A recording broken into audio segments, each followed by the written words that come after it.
Tiñamos como obxectivo na mañán de hoxe que o Partido Popular e o Partido Socialista se sentaran a falar.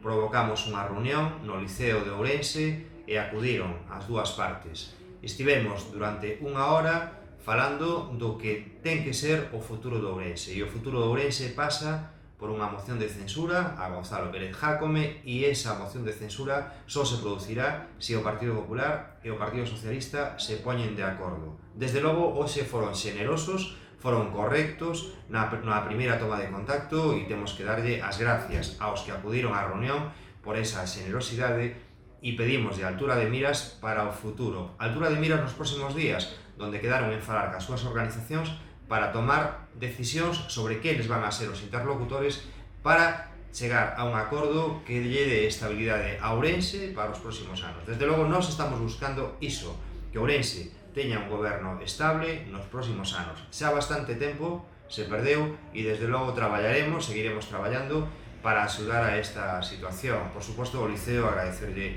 o seu trato e permitirnos que un espacio como este valga como escenario para esas reunións.